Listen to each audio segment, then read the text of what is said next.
Hello everyone, good evening. कल आप लोगों का बायोफ्यूल का पेपर है जिसका एक इम्पॉर्टेंट टॉपिक है इंसीलियम प्रोसेस, जिसको मैंने बोला था लास्ट मोमेंट पे मैं बना के दूंगी।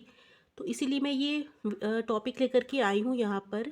इसको पढ़ लीजिएगा और कोई भी इसके नोट्स नहीं मांगेगा, क्योंकि नोट्स अटैच कर देने पर आप लोग वीडियो नहीं देखते हैं, डायरेक्ट नोट्स डाउनलोड करके पढ़ने की कोशिश करते हैं, जिससे चीज़ें समझ में नहीं आती हैं आपको। ठीक, तो चलिए इसको देखते हैं इंसीलियम प्रोसेस क्या है।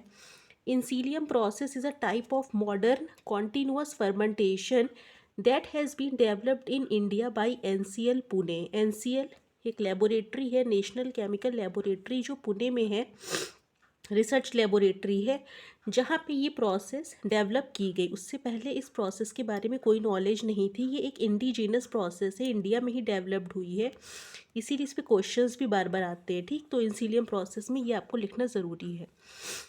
In this process, a special flocculent yeast was used for fermentation that does not require yeast recycling। इसकी खास बात यह है कि इसमें एक स्पेशल टाइप का ईस्ट यूज़ होता है जो फ्लॉक्यूलेशन करता है या फ्लॉक्स बनाता है। फ्लॉक्स क्या होते हैं? एग्रीगेट्स। ठीक है, जैसे कई सारे ईस्ट सेल आपस में अगर जुड़ जाएं तो वो फ्लॉक्स बन जाएंगे। तो ये फ्लॉक्यूलेंट स्ट्रेन ऑफ ईस्ट जो होता है वही इसमें यूटिलाइज़ किया जाता है। नॉर्मल जो ब्रूअर्स ईस्ट है, सैक्रोमाइसीस सेरिवेसी, वो भी फ्लॉक्स बनाता है और वही यूज़ होता है इसमें। ठीक है, तो उसको फ्लॉक्स बनाने के लिए कुछ इंपॉर्टेंट पैरामीटर्स होते हैं जो अगर उसमें मतलब प्रोवाइड करवाया जाए तो वो फ्लॉक्स बना लेता है। ठीक, तो इसी मतलब फीचर का यूज़ किया गया है इस फर्मेंटेशन टेक्निक में, मॉडर्न फर्मेंटेशन टेक्निक में। तो चलिए इसको देखते हैं कि इसके एडवांटेज क्या है दूसरे कंटिन्यूअस फर्मेंटेशन जो चल रहे हैं उनके मतलब कंपैरिजन में इसमें क्या ऐसा एडवांटेज है। एडवांटेज ये है कि इससे अल्कोहल ज़्यादा अमाउंट में मिलता है, अल्कोहल की ईल्ड बढ़ जाती है, कोई अलग से कॉस्ट इनपुट नहीं लगाना पड़ता है इसमें। मोर इफ़िशियंट इथेनॉल प्रोडक्शन होता है, इफ़िशियंसी बढ़ जाती है। कैसे, ये भी आपको पता चल जाएगा। कंटामिनेशन के चांसेस लो रहते हैं। ठीक, कंपैरेटिवली। वैसे तो इसमें होते हैं, कंटिन्यूअस फर्मेंटेशन है होगा ही, लेकिन कंपैरेटिवली लो होते हैं इसमें। फिल्ट्रेशन और अदर डाउन स्ट्रीम प्रोसेसिंग आसान हो जाती है। कैसे हो जाती है वो भी आपको पता चल जाएगा। तो ये 5 एडवांटेज हैं इंसीलियम प्रोसेस के अदर कंटिन्यूअस फर्मेंटेशन मेथड्स के कंपैरिजन में। ठीक है, नेक्स्ट देखिए,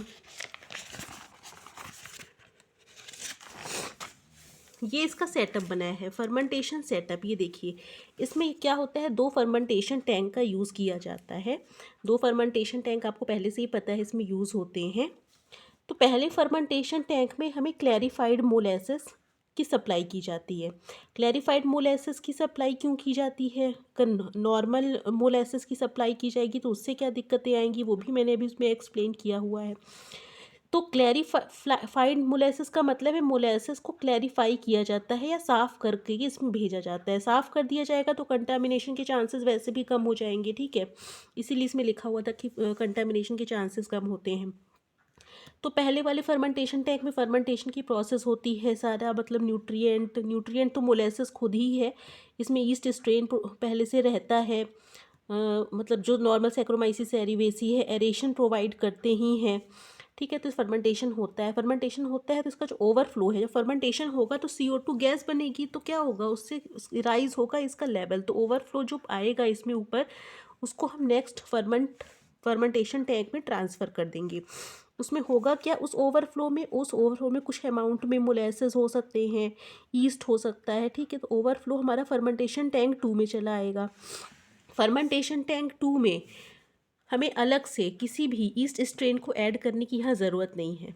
ठीक, ईस्ट यहाँ पे ऐड नहीं होगा, केवल कुछ मोलेसेस ही एक्स्ट्रा हम और ऐड करेंगे और फिर से फर्मेंटेशन होने देंगे इसमें। और इसमें जो फर्मेंटेशन होगा उसकी जो ऊपर वाला जो ब्रॉथ होगा, ऊपर से जो मटेरियल है उसको लेते जाएंगे और डिस्टिलेशन करते जाएंगे। नीचे सेटल आउट होता जाएगा ईस्ट, क्योंकि ईस्ट फ्लॉक्स बना लेगा, एग्रीगेट बना लेगा, तो वो नीचे सेटल हो जाएगा। तो जो भी हमारा ये ऊपर वाला पार्ट आएगा ब्रॉथ का, जो हम डिस्टिलेशन करेंगे, उसमें ईस्ट का कोई कंटामिनेशन नहीं होगा, क्योंकि सारा ईस्ट नीचे बैठ जाएगा। ठीक है, CO2 बाहर निकल ही जा रही है। तो इसमें जो डिस्टिलेशन करेंगे तो उसमें बहुत ज़्यादा हमें प्रोसेस नहीं करना पड़ेगा, इथेनॉल की यील्ड ज़्यादा होगी और दो फर्मेंटेशन टैंक का यूज़ करने की वजह से इफ़िशियंसी बढ़ जाएगी। ठीक है, यही है इसका मेन।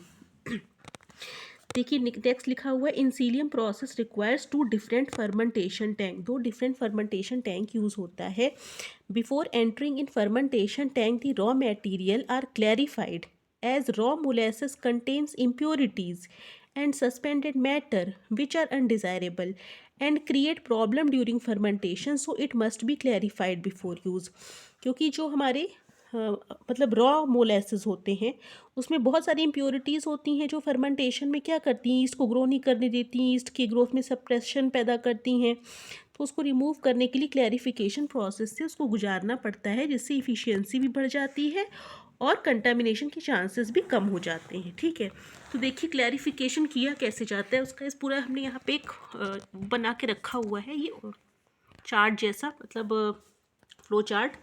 इसको मैंने ऐसे से बनाया, वर्टिकली बनाइएगा, हॉरिजॉन्टली मत बनाइएगा, उससे आपको फ़ायदा रहेगा। क्लैरिफिकेशन प्रोसेस में देखिए मोलेसेस को सबसे पहले डाइल्यूट किया जाता है वाटर के साथ और फिर उसको गर्म किया जाता है 80 से 90 डिग्री सेंटीग्रेड तक। उसके बाद क्या होता है, मोलेसेस की कार्बोनेशन किया जाता है, कार्बोनेटिंग किया जाता है। उसमें CO2 की पर्जिंग, मतलब CO2 गैस की पर्जिंग की जाती है। मतलब पर्जिंग का मतलब क्या है, बबल्स के फॉर्म में CO2 प्रोवाइड करना, थोड़ा थोड़ा करके CO2 पर्जिंग। पर्जिंग मतलब जैसे स्प्रे करते हैं ना, वैसे पानी में स्प्रे कर दीजिए तो जैसा पर्जिंग टाइप का नहीं होने लग जाता, वही मतलब है।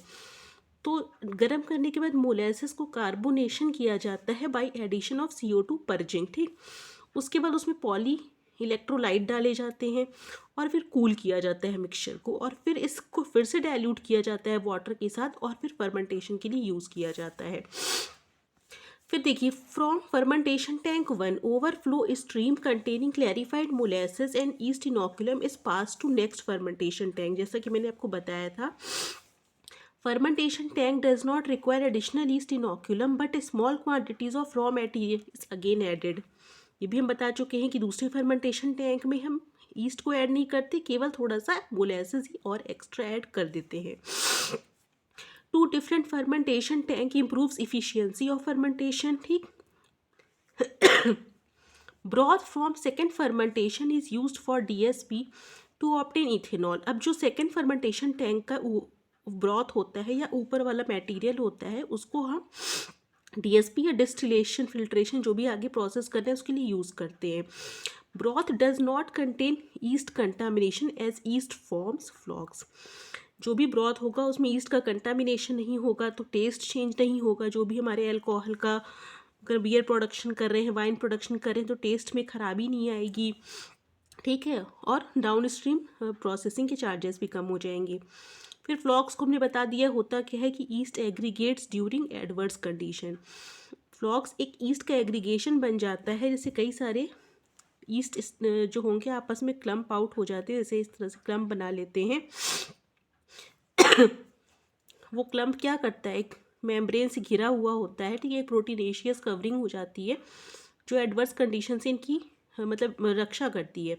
जब एडवर्स कंडीशन हट जाती हैं तो फिर ये ईस्ट फिर से ग्रो करके डिवाइड करने लग जाते हैं। ठीक है, इस फ्लॉक्स का जब बना लेंगे तो डिवाइड नहीं करेंगे ये। इसके अलावा फ्लॉक्स बनाने से एक और फ़ायदा भी हो जाएगा कि जो ज़्यादा कंसनट्रेशन ऑफ इथेनॉल को ये टॉलरेट कर पाएंगे, ज़्यादा कंसनट्रेशन ऑफ इथेनॉल, क्योंकि यहाँ पे होगा ही होगा, क्योंकि इथेनॉल ज़्यादा बनेगा, इफ़िशियंसी ज़्यादा बढ़ जाएगी। तो जो भी ईस्ट है वो मरेगा नहीं, जिंदा रहेगा, उसको हम दोबारा से यूज़ कर सकते हैं नेक्स्ट राउंड ऑफ फर्मेंटेशन के लिए। ठीक है, तो इंसीलियम प्रोसेस में यही दोनों बातें आपको मेन याद रखनी है। फ्लॉक्यूलेटिंग ईस्ट स्ट्रेन का यूज़ किया जाता है, क्लैरिफाइड मोलेसेस का यूज़ किया जाता है, दो फर्मेंटेशन टैंक का यूज़ करते हैं, और सिंपल ये सेटअप आप बना देंगे। ठीक है, तो इतना ही आप करके आइएगा, इतना देख लीजिएगा। कोई डाउट हो तो मुझे आप कमेंट बॉक्स में कमेंट करके पूछ सकते हैं। ठीक है, इतना ही रखते हैं आज के लिए। Thank you.